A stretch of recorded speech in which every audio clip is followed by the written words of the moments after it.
What's up, everybody? Welcome to CFP Talks. My name is Jonas, and with me, as always, is my main man, Mr. David Fuchs. He What's up? is, What's up? What's up? I'm changing my background really quickly, so give me a sec. Oh, there we go. All right. I want to be in oh, space. to the moon. Yeah, yeah, yeah, to the I like moon. that. You know what you've never put up is a stock What? background. I feel like I had to have I put don't think something there's like no that. you. I think I've had one where I put up like this stock exchange. I'm pretty sure. You What do you have mean a stock background? Like, like do you a. mean s- like the paper of like the I want stock? to. I want to see a chart. I want to see Apple's chart. Netflix Okay. going to the moon. Okay. All right. All right. That's fair. We You have know. plenty of more episodes You know. to I want do. to see a will and trust, a will and last testament as your background. we have plenty of episodes left to do something like that. So let's good thought. Good food let, for thought. I let appreciate it. let's talk about taking mocks, David, because Yeah. we are 6 weeks We're about a out. month and a half out. Yeah. Yeah, 6 weeks out. And I know a lot of people start kind of thinking about when they're going to integrate their mock. So let's talk a little. The stock of the year right there, baby. The The monster in the stock the market. stock of the year. You know that it was responsible for 60% of the S&P's return year to date. Dude, there's like been five stocks the last like 5 years that have driven the whole S&P. The Mag 7, baby. Yeah. Yeah. There's been like, yeah, seven. N- But Tesla's not really around, not really killing it anymore. But let's get That's talk about neither here that. nor there. Neither here nor Yeah. there. But let's talk a little bit about the smock. So, and in the past, what we've done is we've kind of talking about strategies for the mock, when to Hmm. take it, how to take it, how I love that. And I love that we've done that. And today I think we should do it a little bit different.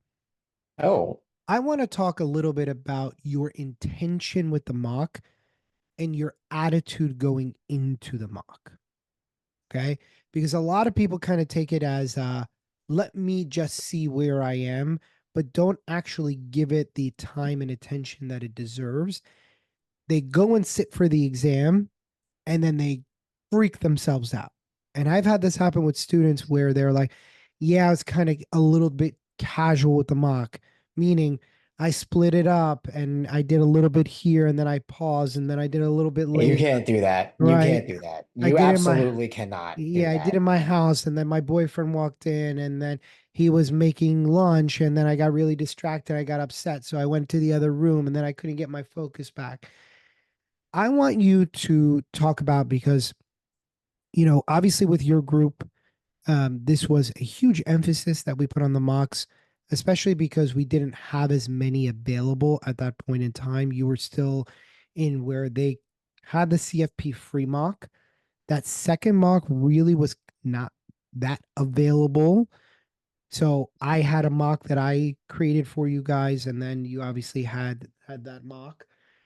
Tell me a little bit about your attitude going into the mock and how you replicated it and took advantage of that for exam day.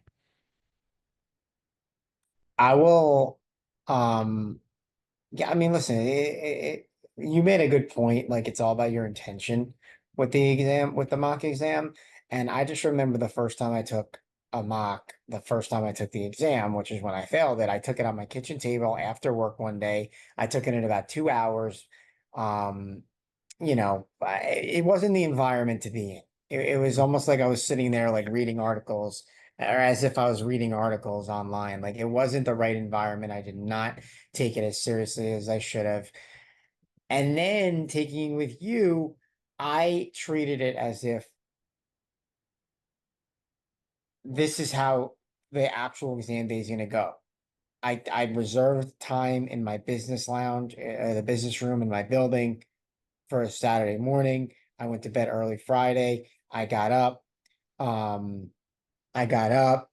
I had a breakfast. I brought snacks down. I locked my phone in my backpack. I took the exact amount of time that they do on the exam. Like, I took it as if I was actually taking the exam that day. So, all right, everyone's like, oh, cool. Like, you can actually, good for you. You simulated the exam. Yeah, good for me because I did that 4 times leading up to the exam. So when I actually went in for exam day, it wasn't a shock to me. It wasn't a surprise to me. I was like, all right. I was like, all right, I um I know the timing of how long the exam is going to be. I know when I'm going to take my breaks. I know when I'm going to take my snacks. I know what snacks. It's just like you want to simulate it. That's when I talk about when you say the intention on the exam, on the mock exam, that's more important almost than what you score on the mock exam. I agree with that. I agree with that because a bad mock score is not the thing is that you That's not the end of the world. right, it's not the end of the world because you can always adjust, and especially when you do it with an ample amount of time.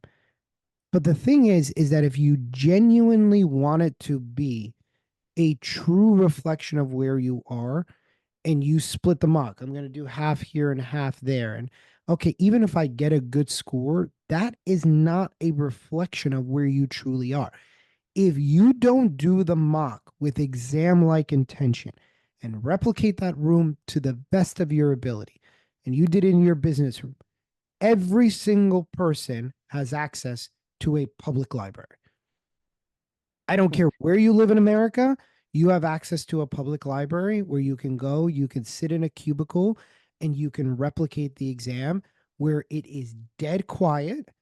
There's no, there's very little noise going around. It is a library, it is supposed to be quiet. You can go very early in the morning on a Saturday or a Sunday. You have access to resources that are free. And when you sit down and you do it in that environment and you create that environment, and this is the problem that most people do. I sat down in my kitchen, I was in my underwear, and you think things are not going to change, but you're like, you get to the exam and you're like, fuck, I didn't take that mock exam as seriously as I could have. I don't even really know how to time this out now. Exactly. And that's why, and sorry if you were finishing a thought there, but that's why it's so key to treat it like exam day because you're not gonna replicate, you're not gonna be able to walk in and be like, oh yeah, I've done this before. I've taken the exams before. Yeah, you've taken exams before, but like not like this one. And if Mhm. you're not ready for the timing of it, for the breaks, for the pacing of it, over 170, 170 questions, it's gonna hit you like bag of bricks. I got hit with a bag of bricks. I walked out of there the first time I failed with the biggest headache in the world. I was starving. I knew I failed halfway through it because I wasn't actually mentally and conditionally ready for it. And that's why, again, I place more importance on the mock exam, just getting used to taking it like you will on exam day, not necessarily focusing on the outcome and what your score is. Yeah, and here's one thing that I've seen students do, and this is very subtle. Okay. There's a very big difference between casually taking them on. I'm reading the questions, I'm relaxed, right? And I kind of answer and I kind of answer. And then you get to the end, and you're like, oh, 74. Shit, I'm ready as hell. You casually took the mock. Here's the reason why you want to do it in a very serious environment. If you start running out of time, what the fuck are you going to do? And Hmm. you hopefully you're not figuring that out on exam day where you're going, oh my God, I'm 2 hours and 40 minutes in and I'm at question 67. You know when you figure that out? On the mock. And if you Right. casually take the mock and answer questions versus doing it the way you would do it on exam day, because guess what? That anxiety sets in, and then you start changing what you're going to do because you're going, this is serious. This counts. Now I got to read every word of every sentence. Oh my God, I'm exhausted. And that's why really quickly I know where this is coming out. We're coming to you with this in the what September, what was the date this is coming 20. out? September 20th. Okay. So and people are like, "What? I'm not gonna. I'm taking my mock exam 2 weeks before. I'm taking my mock exam 3 days before." It's too late at that point to try and figure out what your pacing is going to be and how to get your fatigue up for that. You need to start doing mocks, in my opinion, anywhere from as early as 6 weeks out, and maybe a little early, but 4 or 5 weeks out. This way, you have time to take more to work on things. Yeah, Like you, let's say no, you, but no earlier than a month out because 6 weeks is too far because you still might be reviewing material and you're not well, ready. I said 6 weeks is like the earliest I would do Yeah. it.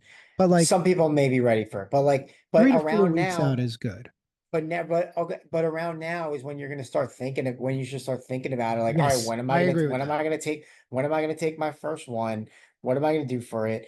And again, that first one, I would venture to say most people, like I definitely did not pass, even though I know we don't know the Yeah. exact number, but like I didn't pass the first time, but like I didn't go in necessarily thinking I was going to pass. Yeah. So here's another thing, like you're going to go into that first mock and you're going to get like a 62 or a 59 or a 67, and that's not going to pass on exam day, but that's not exam day. This is the first preseason game. The quarterback doesn't even play. So, so Yeah. use this to get your timing down and you're gonna make mistakes this first time around when it comes to timing and intensity, but that's why you give yourself a month because now you're going to take one next week, you're going to take another one the week after that, and you're going to work out all these kinks.